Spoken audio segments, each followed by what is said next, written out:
Aksi keji kembali dilakukan oleh pasukan pertahanan Israel atau IDF. Mereka dikabarkan melindas tenda-tenda pengungsi Palestina yang ada di halaman Rumah Sakit Kamal Adwan pada Sabtu 16 Desember 2023. Hal itu terungkap lewat unggahan yang dibagikan seorang jurnalis Gaza, Anas Al-Sharif di Instagramnya. Dikutip dari Tribun News, Anas memperlihatkan halaman Rumah Sakit Kamal Adwan yang porak-poranda. Ia menyebut video itu diambil setelah Israel menarik pasukannya dari lingkungan RS. Anas mengatakan bahwa bulldozer Zionis melindas tenda-tenda pengungsi. Disebutkan sejumlah pengungsi pun ikut terlindas dan meninggal di tempat. Mereka ikut terkubur di antara puing-puing tenda dan tanah. Anas menyebut tenda-tenda itu sengaja dibulldozer IDF sebelum para pengungsi sempat melarikan diri. Di sisi lain, menurut penuturan saksi mata, ada puluhan orang yang mengungsi di halaman RS Kamal Adwan saat pasukan Israel menyerang. Anas lantas menuturkan ia sebetulnya tak ingin memperlihatkan adegan-adegan memilukan itu. Namun ia merasa harus melakukannya agar dunia tahu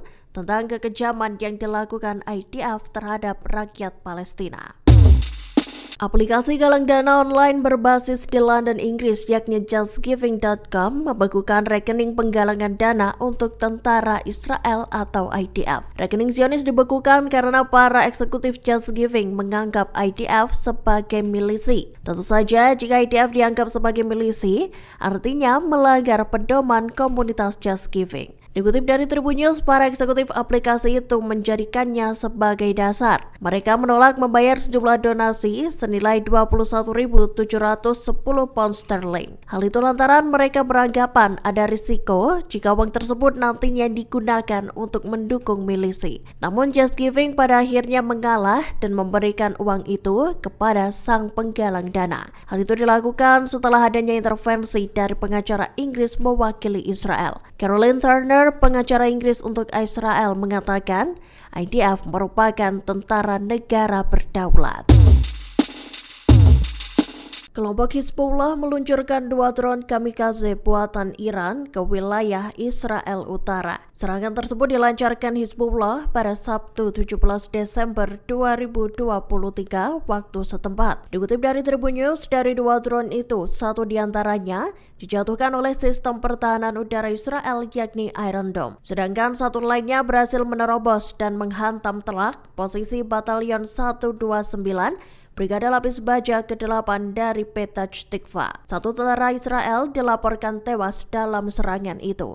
Alarm juga terdengar berbunyi di utara Israel pada Sabtu pagi. Hal ini mengindikasikan adanya penyusupan pesawat musuh ke wilayah udara negara Zionis tersebut. Dewan Regional Galilea Atas kemudian mengonfirmasi bahwa sebuah drone diidentifikasi di wilayah Lembah Hula Israel. Dilaporkan seorang tentara cadangan tewas dan 2 lainnya mengalami luka-luka. Satu tentara itu mengalami luka serius akibat dampak dari drone bermuatan bahan peledak yang diluncurkan dari Lebanon dekat komunitas utara Margaliot.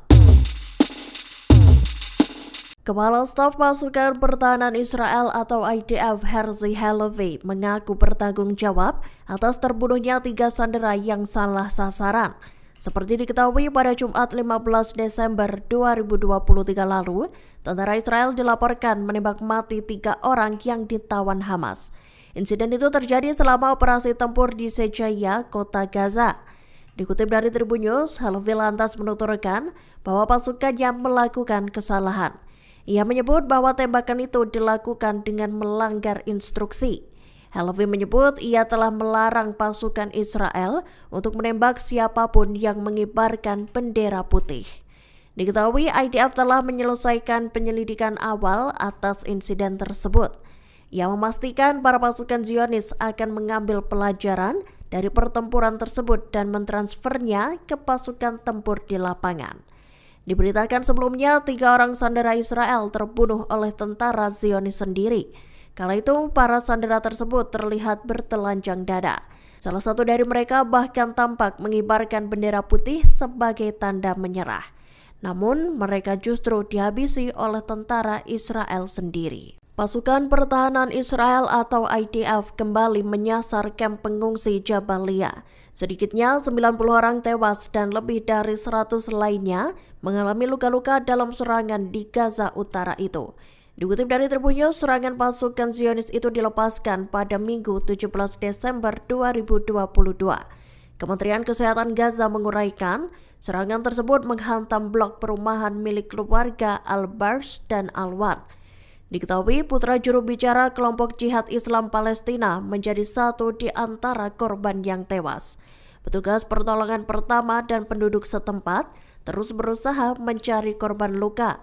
Selain itu, mereka meyakini masih ada lebih banyak jasad yang berada di bawah reruntuhan. Perempuan dan anak-anak meninggal dunia dan puluhan lainnya belum ditemukan.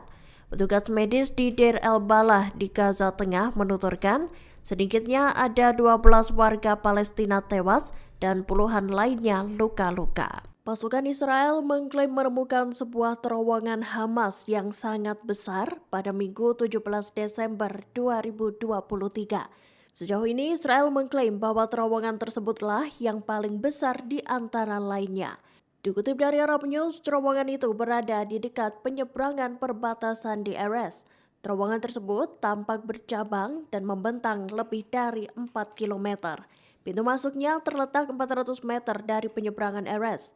Israel menyebut terowongan itu menelan biaya jutaan dolar dan pembangunannya membutuhkan waktu bertahun-tahun. Terowongan itu dilengkapi dengan rel kereta api, listrik, drainase, dan jaringan komunikasi. Pasukan Israel atau IDF mengklaim terowongan yang ditemukan itu merupakan proyek yang dipimpin oleh Muhammad Sinwar, saudara laki-laki pimpinan Hamas Yahya Sinwar. Lewat saluran Telegram IDF, pihaknya merilis video bagian dalam terowongan Hamas itu. Diketahui video tersebut merupakan rekaman milik militan Hamas yang ditemukan oleh IDF. Di saat yang bersamaan, pasukan Israel juga membagikan video yang menampilkan Yahya Sinwar dan Muhammad Sinwar. Keduanya tampak menjelajahi terowongan tersebut menggunakan mobil. Pasukan Israel merilis rekaman milik militan Hamas yang mereka temukan. Sebelumnya, untuk menjelajahi terowongan tersebut. Tampak pula Muhammad Sinwar yang duduk di kursi pengemudi, sedangkan Yahya berada di sampingnya. Keduanya terlihat menyusuri terowongan tersebut sambil berbincang-bincang. Menurut IDF, rekaman itu hanyalah salah satu dari banyak materi intelijen yang disimpan di dalam terowongan Hamas. Terowongan bawah tanah itu ditemukan 2 minggu terakhir di dekat perbatasan penyeberangan Erez. Dalam keterangannya, IDF menegaskan bahwa proyek itu dipimpin oleh Muhammad Sinwar, saudara laki-laki Yahya Sinwar. Pasukan Pertahanan Israel atau IDF membantah telah membunuh 2 wanita yang tengah mengungsi di gereja Gaza. Seperti diketahui, sebelumnya dikabarkan bahwa seorang ibu dan anak perempuannya menjadi sasaran Zionis pada Sabtu 16 Desember 2023. Kala itu keduanya tengah mengungsi di paroki Keluarga Kudus di Gaza. Namun mereka merenggang nyawa selesai ditembak oleh penembak jitu Israel. Selain itu dilaporkan ada 7 orang yang juga terluka. Peluru dari penembak jitu itu melukai mereka yang hendak menolong ibu dan anak yang tewas tersebut. Dikutip dari Tribun News, rupanya kabar itu dibantah oleh tentara Israel. Dari hasil peninjauan yang dilakukan, IDF mengatakan bahwa tak ada warga sipil yang terbunuh atau terluka. IDF mengklaim mereka hanya menargetkan para pejuang Palestina dan juga infrastrukturnya. Pasukan Israel menegaskan bahwa mereka tak menarget warga sipil apapun agama yang dianutnya.